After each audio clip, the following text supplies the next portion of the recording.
Seigneur, pourquoi vous devriez éviter de manger ces 3 aliments avec de l'ail? Je dois partager une observation qui a été négligée trop longtemps, tant par les patients que par les médecins. L'ail est sans aucun doute un remède naturel puissant, mais dans certaines combinaisons, il peut non seulement perdre ses bienfaits, mais aussi causer de réels dommages à votre foie. Cela est particulièrement vrai si vous avez plus de 60 ans et que vous le consommez régulièrement. Aujourd'hui, je vais discuter des 3 aliments que vous ne devriez pas combiner avec de l'ail si vous souhaitez maintenir votre santé et votre énergie.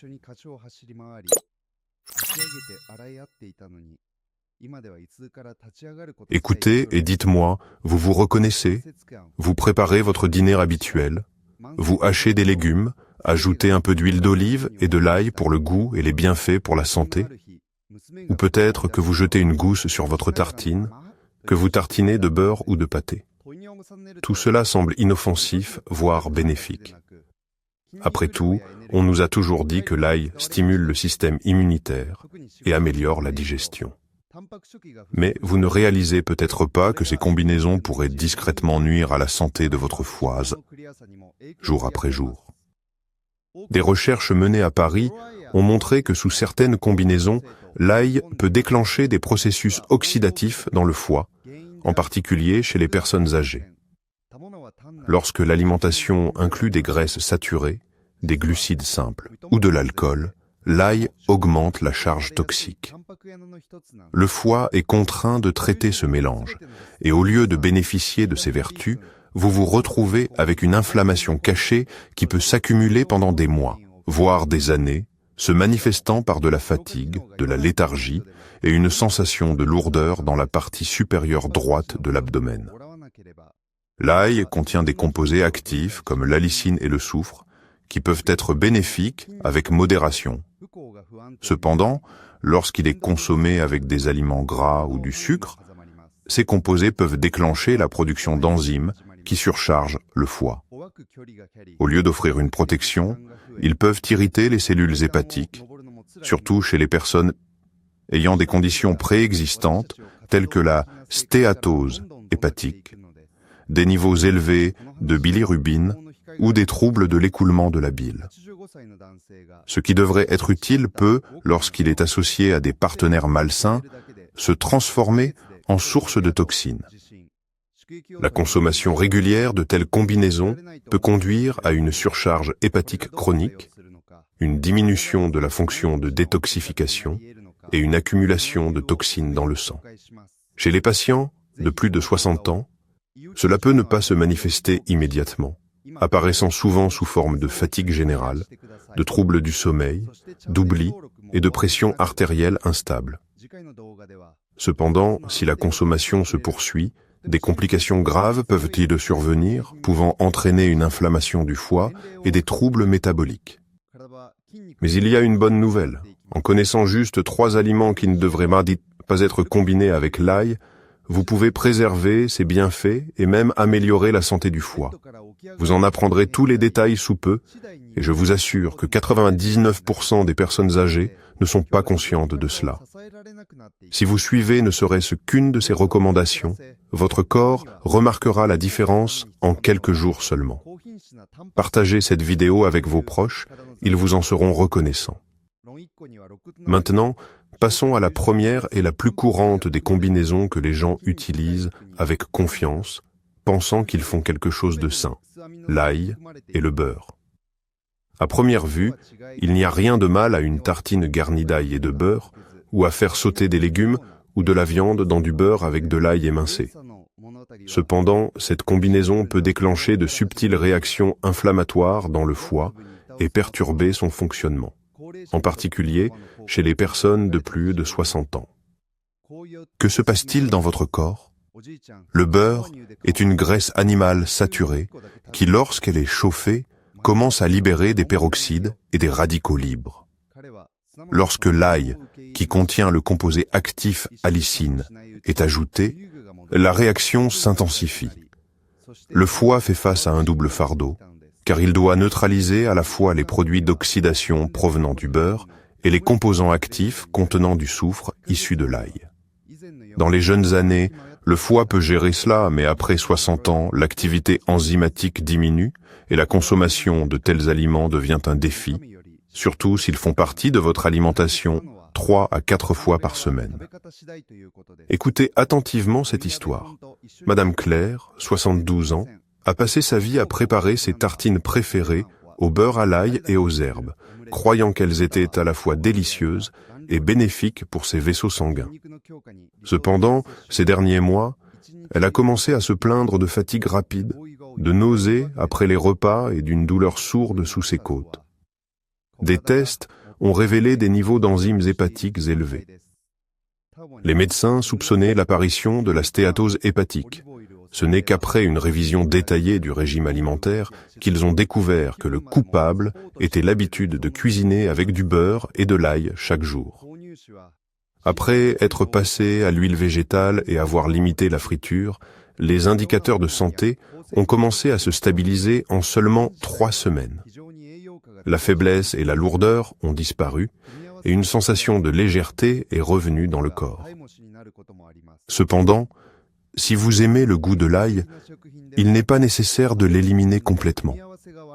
Il est important de ne pas le combiner avec des graisses animales, notamment en le faisant frire dans du beurre.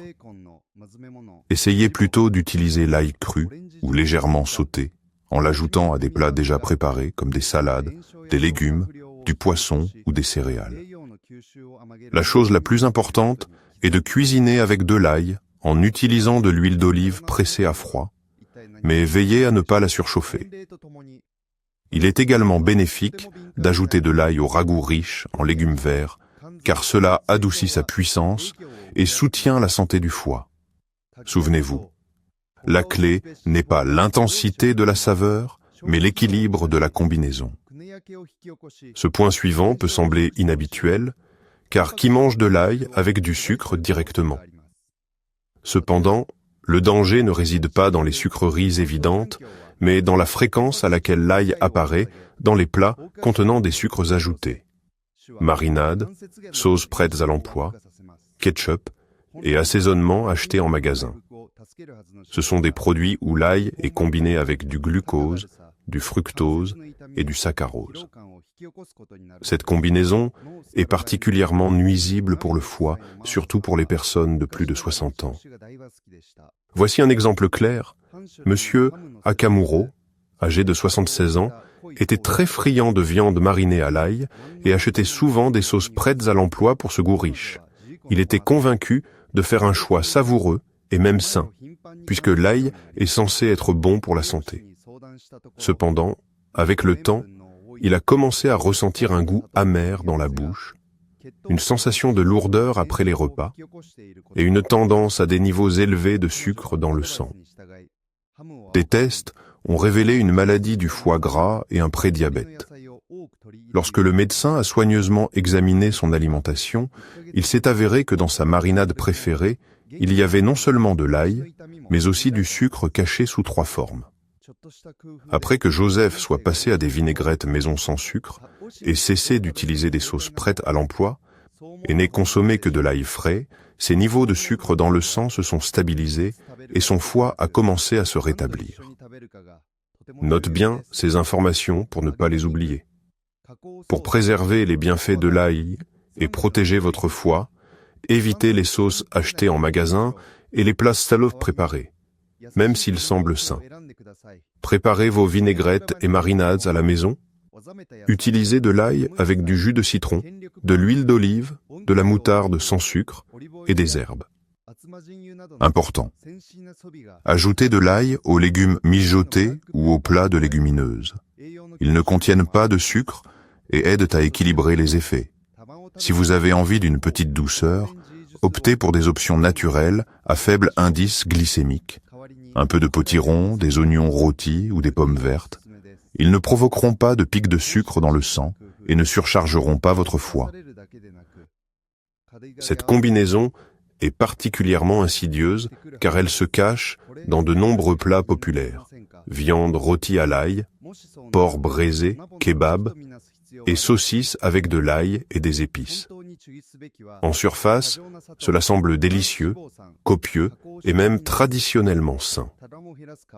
Cependant, la combinaison de l'ail avec des viandes grasses est particulièrement dangereuse pour la santé du foie, le fonctionnement de la vésicule biliaire et le métabolisme à l'âge adulte, surtout si de tels plats apparaissent régulièrement sur la table. Mangez-vous souvent des repas comme ceci? Si c'est le cas, voici ce qui se passe dans votre corps. La viande grasse nécessite une grande quantité de bile pour sa digestion, surtout lorsqu'il s'agit de porc, de canard, d'agneau ou de viande transformée, comme les saucisses. L'ail, étant un stimulant naturel, augmente la sécrétion de bile et active les enzymes hépatiques. Cela était bénéfique, mais seulement si la vésicule biliaire fonctionne correctement. Les personnes âgées éprouvent souvent une stagnation de bile, des torsions et un épaississement. Lorsque l'ail et les graisses stimulent simultanément le foie, mais que la bile ne peut pas être libérée assez rapidement, cela peut entraîner des spasmes, une stagnation et une inflammation. Cela peut provoquer des douleurs sourdes sous les côtes, un goût amer dans la bouche, une lourdeur après les repas et même des nausées. À long terme, cela augmente le risque de calcul biliaire et d'aggravation de la fonction hépatique. Écoutez cette histoire. Je pense que vous pourriez vous y reconnaître. Madame Claire, 74 ans, adorait cuisiner du porc braisé à l'ail en utilisant une recette de famille. Ce plat rassemblait toute la famille autour de la table. Cependant, après quelques années, elle a commencé à ressentir de l'inconfort après les repas, une sensation de brûlure sous les côtes et un goût amer persistant dans la bouche. Le diagnostic, stagnation de la bile et maladie des calculs biliaires au stade précoce. Le médecin lui a conseillé de changer non seulement ses méthodes de cuisson, mais aussi des ingrédients clés. Madame Claire a commencé à rôtir du poulet sans peau, ajoutant de l'ail seulement après la cuisson, et s'est davantage concentrée sur les légumes braisés et les céréales. Après 2 mois, la douleur a disparu, et les tests ont montré une amélioration de la fonction hépatique. Les traditions sont restées, mais elles sont devenues plus douces et plus attentionnées. Pour s'assurer que l'ail est bénéfique plutôt que nuisible, suivez ces conseils. Associez-le à des protéines maigres comme de la dinde, du poulet sans peau, du poisson bouilli ou des légumineuses. Lorsque vous cuisinez de la viande, privilégiez la cuisson au four ou à la vapeur sans huile et ajoutez l'ail à la toute fin après la cuisson. Cela réduira la pression sur votre vésicule biliaire et préservera les composés actifs de l'ail. Une excellente option serait un ragoût de légumes avec des haricots et de l'ail, ou des galettes de poulet à la vapeur avec des herbes. Ces plats sont non seulement faciles à digérer, mais offrent également une sensation de satiété sans lourdeur. Mais attendez, il y a encore plus à considérer. Consommer de l'ail à jeun est considéré comme l'un des remèdes populaires les plus anciens pour détoxifier le corps. Beaucoup de gens boivent de l'eau infusée à l'ail le matin, ou mangent une gousse avant le petit déjeuner, croyant que cela renforce l'immunité, purifie le sang et stimule la digestion. Mais que diriez-vous si je vous disais que pour les personnes âgées, en particulier celles ayant des problèmes de foie ou d'estomac, cette pratique pourrait être dangereuse? Que se passe-t-il dans votre corps si vous suivez cette habitude alimentaire? À jeun, la muqueuse de l'estomac est particulièrement vulnérable. L'ail cru contient des enzymes actives et des phytoncides qui stimulent la sécrétion de jus gastrique et de bile. Pour les jeunes, cela pourrait être bénéfique.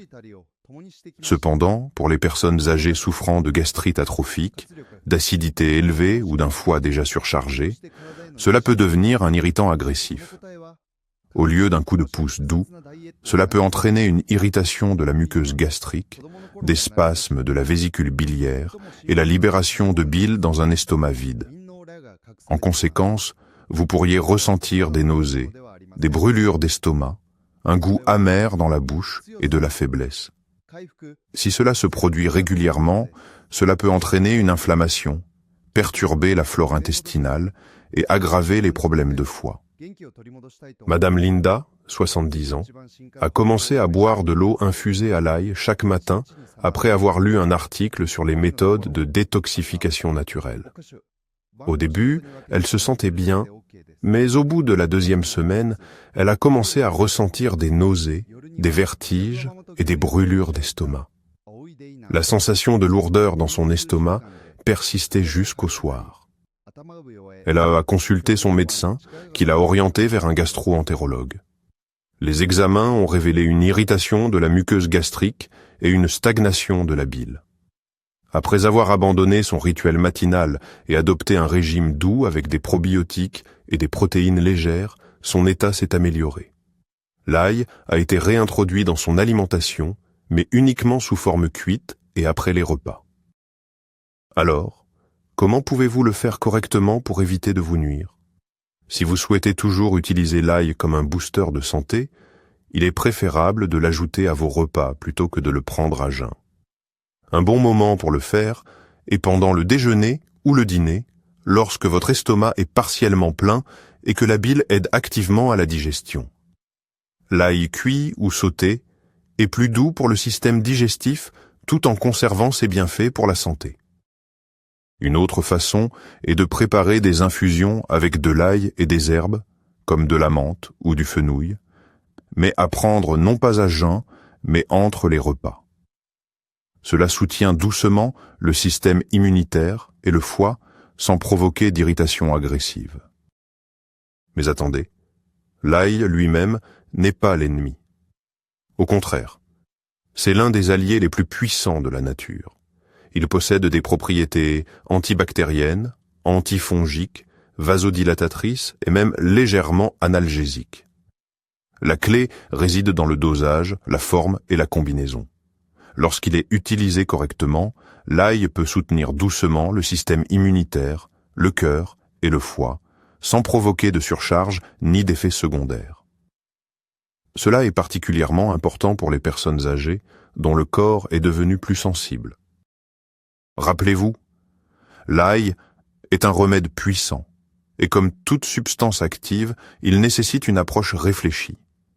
Ses composants clés, la lysine, le soufre et les huiles essentielles, sont activés lorsqu'ils sont écrasés et infusés. Cependant, l'ail cru peut être agressif pour les muqueuses et le foie. La cuisson peut diminuer certains de ses bienfaits. Par conséquent, la méthode la plus efficace est d'activer l'ail, écraser une gousse, laissez-la reposer pendant 10 à 15 minutes à température ambiante, puis ajoutez-la à un plat tiède, mais pas chaud. De cette manière, la lysine est préservée tout en minimisant la charge sur le foie. Il est également important de pratiquer la modération. Une demi-gousse ou une gousse par jour est suffisante, pas plus. Voici une histoire fascinante à propos d'un homme âgé. Monsieur Thomas, 80 ans, a toujours eu un profond respect pour l'ail, mais après avoir éprouvé des problèmes d'estomac, il a décidé de l'éliminer complètement de son alimentation. Cependant, pendant l'hiver, sur les conseils de son médecin, il a essayé une nouvelle méthode. Il a écrasé une gousse d'ail, l'a laissé reposer pendant 15 minutes, puis l'a ajouté à de l'orge tiède avec des herbes et de la citrouille. Et puis, un miracle s'est produit. Après un mois, il a remarqué qu'il tombait moins souvent malade, sa digestion s'est améliorée et sa pression artérielle est devenue plus stable. Son médecin a souligné qu'avec cette approche, l'ail agit comme un soutien doux mais constant pour les systèmes immunitaires et cardiovasculaires, sans présenter de risque pour le foie. Prenez un carnet et notez ces quelques façons douces mais efficaces d'incorporer l'ail après 60 ans. Écrasez-le et laissez-le infuser en l'ajoutant à de la bouillie tiède, des légumes ou de la soupe après cuisson. Vous pouvez également faire une infusion d'ail dans de l'eau ou de l'huile d'olive. Utilisez 2 à 3 gouttes dans une salade ou sur une tranche de pain. Une autre option est ail, plus, citron, plus, miel. Prenez une cuillère à café du mélange après les repas en plusieurs prises. Faire sauter l'ail avec des légumes le rend beaucoup plus facile à digérer. Si vous avez un système digestif sensible, envisagez l'ail en poudre dans des capsules, uniquement sous la supervision d'un médecin. L'essentiel est d'éviter de le consommer à jeun et de ne pas le combiner avec des aliments gras ou sucrés.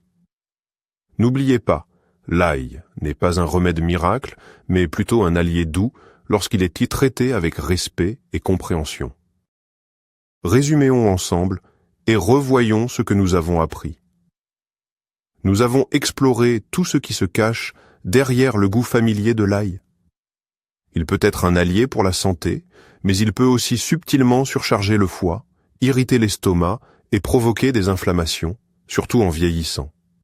Le danger ne réside pas dans l'ail lui-même, mais dans des combinaisons inappropriées avec du beurre, du sucre, des viandes grasses ou lorsqu'il est consommé à jeun. Cependant, en sachant ce qu'il faut éviter et comment substituer, vous vous protégez déjà. Voilà à quoi ressemble un soin conscient. Maintenant, vous avez une ligne directrice simple et fiable. Utilisez l'ail uniquement avec modération après les repas et en combinaison avec des graisses végétales, des légumes et des céréales. Évitez-le à jeun avec des graisses ou avec du sucre. De cette façon, il ne nuira pas à votre foie mais l'aidera plutôt. Vous pouvez intégrer l'ail dans votre routine quotidienne, mais traitez-le comme un remède, avec douceur et connaissance. Cela permettra à votre corps de se sentir léger et à votre digestion de fonctionner correctement sans surcharge. Si vous pensez « j'ai mangé de l'ail toute ma vie et je vais bien », rappelez-vous que notre corps change en vieillissant. Ce qui était facilement digestible peut maintenant nécessiter plus d'attention. Ce n'est pas une raison pour l'abandonner. C'est un signe qu'il est temps de réévaluer vos habitudes. Même les plus petits ajustements, comme éviter de frire ou incorporer de l'ail dans des plats chauds, peuvent conduire à une sensation de légèreté et de clarté en une semaine seulement. Tout ce qu'il faut, c'est un peu de pleine conscience et de bienveillance envers soi-même. Demain, essayez de remplacer votre plat habituel avec de l'ail frit par des légumes sautés avec une vinaigrette à l'ail chaud. Ou envisagez d'omettre l'ail au petit déjeuner et de le réserver pour le déjeuner à la place. Laissez votre corps se reposer et fonctionner à son propre rythme. Il ne s'agit pas de sacrifier la saveur, il s'agit de respecter votre corps qui a traversé beaucoup de choses et mérite des soins.